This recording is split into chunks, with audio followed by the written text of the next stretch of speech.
नमस्कार दोस्तों, welcome to my channel. इस चैनल पर हम बात करते हैं personal finance, mutual funds, tax planning और स्मार्ट इन्वेस्टिंग की सिंपल हिंदी में, बिना हाइप और बिना कंफ्यूजन। अगर आप सही और भरोसेमंद फाइनेंस नॉलेज चाहते हैं तो वीडियो को लाइक और चैनल को अभी सब्सक्राइब कर लीजिए। तो चलिए आज के टॉपिक को क्लियरली समझते हैं। तो चलिए सीधे उस बड़े सवाल पर आते हैं जो ना जाने कितने इन्वेस्टर्स को कंफ्यूज करता है, फ्लेक्सी कैप या मल्टी कैप फंड। भाई दोनों में से बेहतर कौन सा है? डोंट वरी, आज इस कंफ्यूजन को जड़ से खत्म कर देते हैं। अच्छा, तो सबसे पहले इन दोनों में आखिर फर्क क्या है? देखो यार, पूरा खेल एक चॉइस का है। क्या आप फंड मैनेजर की स्किल पर दाव लगाना चाहते हो या फिर फोर्स डाइवर्सिफिकेशन पर? अब फ्लेक्सी कैप में क्या होता है, फंड मैनेजर कह सकते हैं बिल्कुल आज़ाद है। उसे जहां मौका दिखे वो पैसा लगा सकता है, चाहे तो 100% पैसा लार्ज कैप में डाल दे या पूरा का पूरा स्मॉल कैप में। मतलब रिटर्न पूरी तरह मैनेजर के दिमाग पर डिपेंड करता है। लेकिन मल्टी कैप में ऐसा नहीं है। यहां सेबी का डंडा है। नियम है कि भाई कम से कम 25% लार्ज कैप, 25% मिड कैप और 25% स्मॉल कैप में तो डालना ही पड़ेगा। मतलब यहां डाइवर्सिफिकेशन जबरदस्ती हो जाता है। ठीक है, फर्क तो समझ आ गया, पर असल सवाल पैसा किसने ज्यादा बनाया है, कौन सी कैटेगरी ने बेहतर परफॉर्म किया है। चलो डेटा देखते हैं, नंबर्स झूठ नहीं बोलते। पिछले 3 साल का एवरेज रिटर्न देखें तो मल्टी कैप ने दिया है करीब करीब 17.5% और फ्लेक्सी कैप ने 15.22%। मल्टी कैप आगे है। अब 5 साल का देखते हैं। यहां तो मल्टी कैप ने 19.67% के साथ मतलब क्लियर बाजी मारी है, जबकि फ्लेक्सी कैप 16.65% पर ही है। और हाँ, 10 साल का डेटा हम कंपेयर नहीं कर सकते क्योंकि 2021 में मल्टी कैप के रूल्स बदल गए थे। तो पिक्चर बिल्कुल क्लियर है, रिटर्न्स के मामले में तो मल्टी कैप ही विनर है। लेकिन एक मिनट, हम सब जानते हैं हाई रिस्क हाई रिटर्न वाला जुमला। तो क्या मल्टी कैप ने ज्यादा रिटर्न ज्यादा रिस्क लेकर दिया है? चलो इसको भी चेक करते हैं। वॉलेटिलिटी मतलब बाजार का उतार चढ़ाव, इसको नापने के लिए हम स्टैंडर्ड डिविएशन देखते हैं। तो फ्लेक्सी कैप का स्टैंडर्ड डिविएशन है 15.08 और मल्टी कैप का है 15.38। मतलब हाँ, मल्टी कैप फंड्स में फ्लेक्सी कैप के मुकाबले थोड़ा सा, जस्ट अ लिटिल बिट, ज्यादा उतार चढ़ाव रहा है।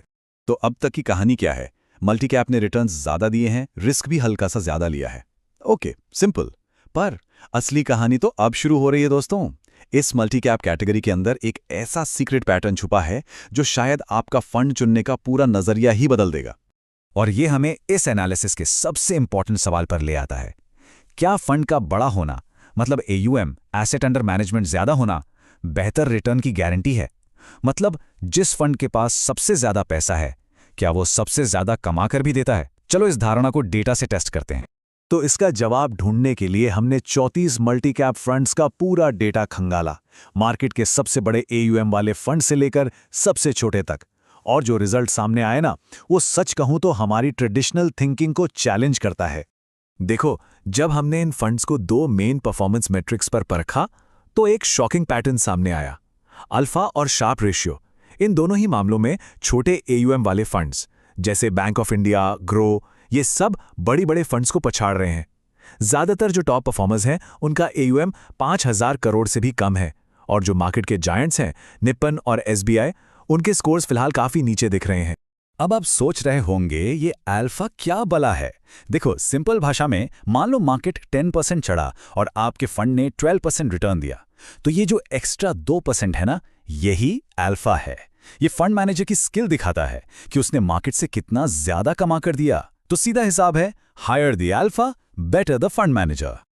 Okay, and what about Sharpe ratio? ये भी बहुत इंपॉर्टेंट है। ये बेसिकली रिस्क वर्सेस रिवॉर्ड का रिपोर्ट कार्ड है। मतलब आपने 1 यूनिट रिस्क लेकर कितना रिटर्न कमाया।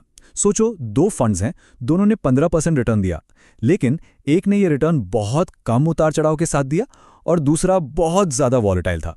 तो शार्पे रेशियो उस फंड का ज्यादा होगा जो शांत रहकर कम रिस्क लेकर ज्यादा रिटर्न देता है। So again, higher the Sharpe ratio, better it is. तो डेटा तो चिल्ला चिल्ला कर कह रहा है कि फिलहाल छोटे AUM वाले फंड्स ही बाजी मार रहे हैं, पर सवाल यह है, ऐसा हो क्यों रहा है?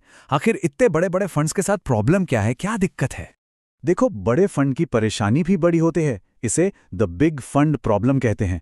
इमेजिन करो, एक 50,000 करोड़ का फंड है, उसे किसी स्टॉक में सिर्फ 5% भी इन्वेस्ट करना हो तो उसे 2,500 करोड़ रुपए डालने होंगे। अब जैसे ही मार्केट में इतना बड़ा बाय ऑर्डर आता है, उस स्टॉक का प्राइस तो अपने आप ही ऊपर भाग जाएगा, है ना? और इसी वजह से वो तेजी से किसी स्टॉक में घुस नहीं सकते और ना ही तेजी से निकल सकते हैं। उनकी एजिलिटी, उनकी फुर्ती खत्म हो जाती है। तो ये सब ज्ञान लेने के बाद अब सवाल आता है कि हम क्या करें, एक स्मार्ट इन्वेस्टर को क्या करना चाहिए। चलो अब एक प्रैक्टिकल एक्शन प्लान बनाते हैं। देखो, आंख बंद करके सबसे बड़े AUM वाले फंड में सारा पैसा झोंक देना, ये तो समझदारी नहीं है। एक स्मार्ट स्ट्रैटेजी क्या हो सकती है? अपने इन्वेस्टमेंट को स्प्लिट करो 2 फंड्स में। फंड नंबर 1 एक मिड रेंज AUM वाला फंड पकड़ो, से 8 से 10 हज़ार करोड़ वाला, और फंड नंबर 2 एक छोटा प्रॉमिसिंग फंड उठाओ जिसका AUM शायद 1,000 करोड़ से भी कम हो। गोल क्या है? एक तरफ एस्टैब्लिश्ड फंड का भरोसा और दूसरी तरफ छोटे फंड की एजिलिटी और हाई ग्रोथ का potential, best of both worlds. तो ये पूरा एनालिसिस आपको फंड सिलेक्शन पर एक नया पर्सपेक्टिव देता है। और अब मैं आपसे एक सवाल छोड़ के जा रहा हूं। अगली बार जब आप इन्वेस्ट करेंगे तो क्या आप सिर्फ फंड का साइज देखेंगे या उसकी असली परफॉर्मेंस? तो दोस्तों, ये था आज का वीडियो। अगर आपको ये इन्फॉर्मेशन वैल्यूएबल लगी हो तो लाइक जरूर करिए। आपका एक लाइक मुझे और ऐसे इन्फॉर्मेटिव वीडियोस बनाने के लिए मोटिवेट करता है। अगर कोई डाउट, सजेशन या ओपिनियन हो तो कमेंट में जरूर लिखिए। इस वीडियो को शेयर करिए उन लोगों के साथ जो अपने पैसों को सही डायरेक्शन में इन्वेस्ट करना चाहते हैं। चैनल को सब्सक्राइब करना ना भूलें, क्योंकि यहां हम बात करते हैं स्मार्ट इन्वेस्टिंग और फाइनेंशियल अवेयरनेस की। Thanks for watching. इस वीडियो में दी गई सारी जानकारी सिर्फ एजुकेशनल पर्पस के लिए है। मैं कोई सेबी रजिस्टर्ड इन्वेस्टमेंट एडवाइजर नहीं हूं। स्टॉक मार्केट और mutual fund investments market risk के सब्जेक्ट होते हैं। किसी भी इन्वेस्टमेंट डिसीजन से पहले अपनी रिसर्च करें या अपने फाइनेंशियल एडवाइजर से सलाह लें।